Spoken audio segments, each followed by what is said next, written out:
Hello friends.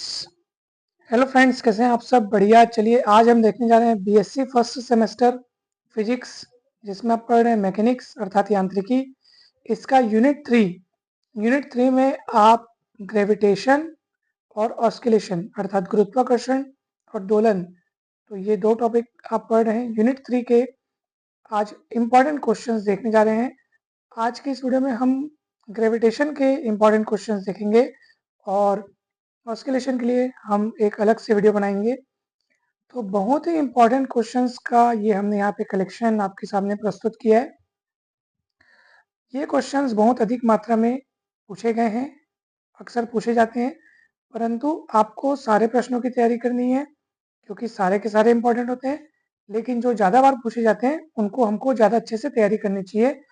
तो देखिए, सबसे पहला प्रश्न ये है दोस्तों, यहाँ पे भले ही हमने हिंदी में लिखा हुआ है किंतु हम आपको हिंदी और इंग्लिश दोनों में बोलकर बताएंगे, दोनों में समझाने का प्रयास करेंगे, ताकि आप चाहे हिंदी मीडियम के विद्यार्थी हो चाहे इंग्लिश मीडियम के, आपको ये पूरा पूरा बहुत अच्छे से समझ में आ जाएगा। चलिए, पहला क्वेश्चन ये है कि ग्रहों की गति संबंधी केपलर के नियम लिखो और इन्हें व्युत्पन्न करो। इतना इंपॉर्टेंट क्वेश्चन है, बहुत इंपॉर्टेंट क्वेश्चन है।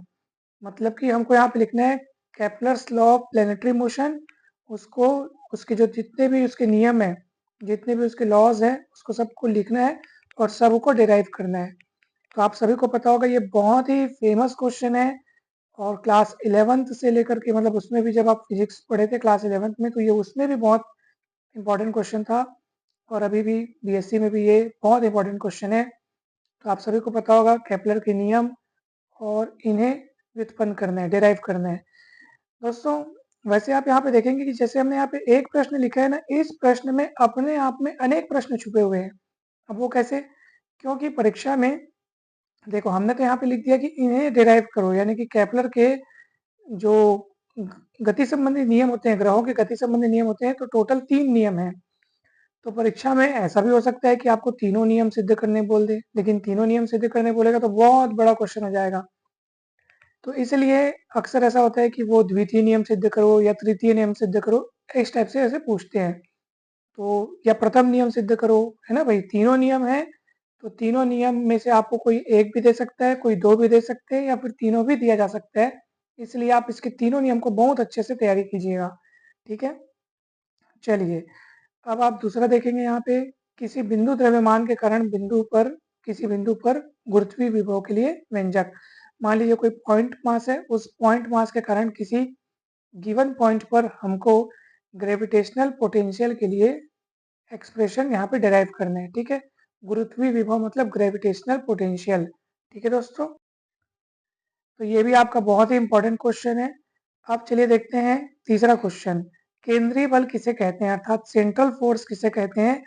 सिद्ध करो कि केंद्रीय बल क्षेत्र के अंतर्गत किसी कण को एक बिंदु से दूसरे बिंदु तक ले जाने में किया गया कार्य मार्ग पर निर्भर नहीं करता। अर्थात अगर हम इसको इंग्लिश में कहें तो ये होगा कि यदि आप सेंट्रल फोर्स के इफेक्ट में, यानी कि सेंट्रल फोर्स के इन्फ्लुएंस में या उसके प्रभाव में या उसके क्षेत्र में, यानी उसके फील्ड में, अगर आप किसी पार्टिकल को एक पॉइंट से दूसरे पॉइंट तक ले जा रहे हो, ठीक है, कोई पार्टिकल है, अगर आप एक पॉइंट से दूसरे पॉइंट तक ले जा रहे हो, तो ले जाने में जो वर्क डन है वो पाथ पर डिपेंड नहीं करता। यानी कि आप इधर से ले जाओ, चाहे ऐसे घुमा के ले जाओ, चाहे ऐसे घुमा के ले जाओ, वर्क डन उतना ही होगा।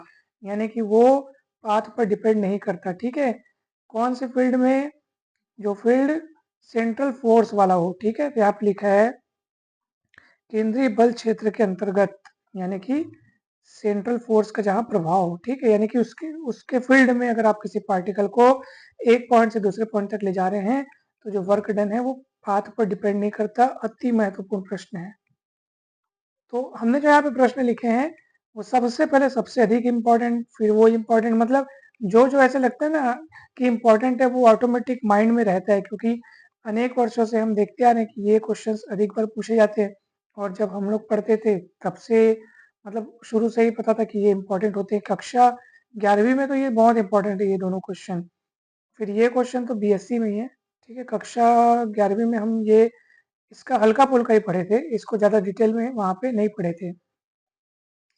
चौथा क्वेश्चन देखेंगे। देखो, आपके एग्जाम में टिप्पणी लिखो करके भी आ सकता है।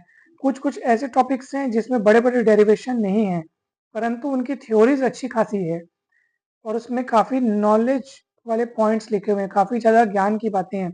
तो इसलिए टिप्पणी लिखो भी पूछा जा सकता है। जैसे आपको 5 नंबर का आ गया, कोई 2 टिप्पणी लिखी है, 3 टिप्पणी लिखी है, तो इस टाइप से प्रश्न भी पूछे जा सकते हैं। जैसे कि यहाँ पे लिखा हुआ है भूतुल्यकाली कक्षा अर्थात जियोसाइक्रोनस ऑर्बिट, दूसरा लिखा है समानित द्रव्यमान अर्थात रिड्यूस्ड मास, तीसरा सेंट्रल फोर्स अर्थात केंद्रीय बल, चौथा लिखा है प्रक्षेप्य गति अर्थात प्रोजेक्टाइल मोशन। इसको आपने बहुत अच्छे से कक्षा 11वीं की फिजिक्स में पढ़ा होगा, ठीक है। तो टिप्पणी लिखिए करके भी आपके में क्वेश्चंस आ सकते हैं दोस्तों, क्योंकि देखो एग्जाम है, एग्जाम में एग्जैक्ट तो नहीं बता सकते कि किस टाइप से क्वेश्चंस आएगा, क्या आएगा, इसलिए ये सभी संभावित प्रश्न हैं, क्योंकि देखो ये सभी इंपॉर्टेंट्स की गिनती में आते हैं। इसलिए हम बार बार बोल रहे हैं कि आप इनको ज़्यादा अच्छे से पढ़िए, परंतु जो क्वेश्चंस इनमें आपको दिखाई नहीं दे रहे हैं उसको आपको एकदम से इग्नोर नहीं करना है, उसको भी पढ़ के जाना है, ताकि अगर वो आ जाए तो छूटने ना पाए। अपना प्रमुख उद्देश्य याद रहे, हमारा प्रमुख उद्देश्य क्या है, पेपर पूरा बनाना है, कोई क्वेश्चन छूटना नहीं चाहिए। और इसके लिए जरूरी क्या है कि पढ़ के आप सब जाइए, परंतु जो ज़्यादा इम्पोर्टेंट है उनको ज़्यादा अच्छे से पढ़ के जाइए, दोबारा तिबारा चौबारा पढ़ के जाइए। 5वां प्रश्न देखिए, केपलर के नियमों से न्यूटन के गुरुत्वाकर्षण नियम की उत्पत्ति। जबरदस्त, जोरदार, जानदार क्वेश्चन, जबरदस्त क्वेश्चन, बहुत इंपॉर्टेंट है ये। केपलर के नियमों की मदद से हमको न्यूटन का गुरुत्वाकर्षण नियम अर्थात न्यूटन्स लॉ ऑफ ग्रेविटेशन को अपने को डिराइव करना है। कहाँ से? केपलर्स लॉ की मदद से, ठीक है। काफी इंपॉर्टेंट क्वेश्चन है। 6वां क्वेश्चन, ये इसको मेरे को और पहले ऊपर लिखना था, ये बाद में ख्याल आया, लेकिन ये अच्छा इंपॉर्टेंट क्वेश्चन है। सम्मानित द्रव्यमान की अवधारणा अर्थात कंसेप्ट ऑफ रिड्यूस्ड मास, और इसमें आपको एक फॉर्मूला यहाँ पे प्रूफ करना होता है, mu is equals to m1 m2 upon m1 plus m2। तो ये फॉर्मूला यहाँ प्रूफ करना होता है, काफी इंपॉर्टेंट ये क्वेश्चन है और ये पूछा जाता है दोस्तों। मैं आप 1 मिनट में आपको इसका जो टॉपिक है ना वो पढ़ करके मैं आपको बता रहा हूँ। बगल में किताब रखी है, मैं वहां से आपको देख के पढ़ के बता रहा हूँ।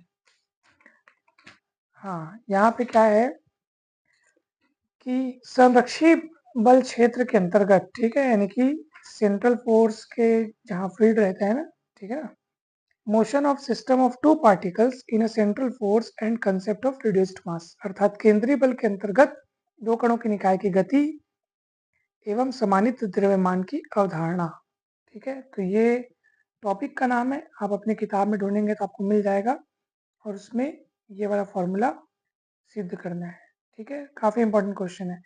और 7वां, ये आपका ये वाला फॉर्मूला अर्थात F is equals to minus del u. अब यहाँ पे ये क्या क्या है दोस्तों, ये आपको पता होना चाहिए कि F क्या है, U क्या है। तो U क्या है यहाँ पे, स्थिति ऊर्जा, स्थितिज ऊर्जा, ठीक है। और F क्या है, संरक्षी बल।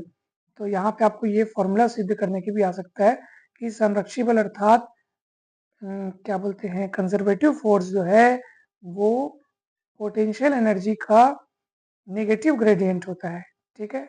ये वाला आपको है ना, मतलब कि इसको अपन ऐसे बोलेंगे कि इस कंजर्वेटिव फोर्स जो है वो किसके बराबर होता है, पोटेंशियल एनर्जी के नेगेटिव ग्रेडियंट के बराबर होता है, ठीक है। तो इस तरीके से ये सारे क्वेश्चंस काफी इंपॉर्टेंट हैं, आप इनको अच्छे से पढ़ के जाइएगा। वीडियो कैसा लगा दोस्तों कमेंट करके जरूर बताइए, और वीडियो अच्छा लगा हो तो जरूर लाइक करें, चैनल को सब्सक्राइब एवं वीडियो को शेयर करें। अगर आप ऐसे ही सारे चैप्टर्स के इंपॉर्टेंट क्वेश्चंस देखना चाहते हैं तो कमेंट करके अवश्य बताएं। आप सभी को बहुत बहुत धन्यवाद। जल्दी ही मिलते हैं नेक्स्ट वीडियो में। Thank you so much.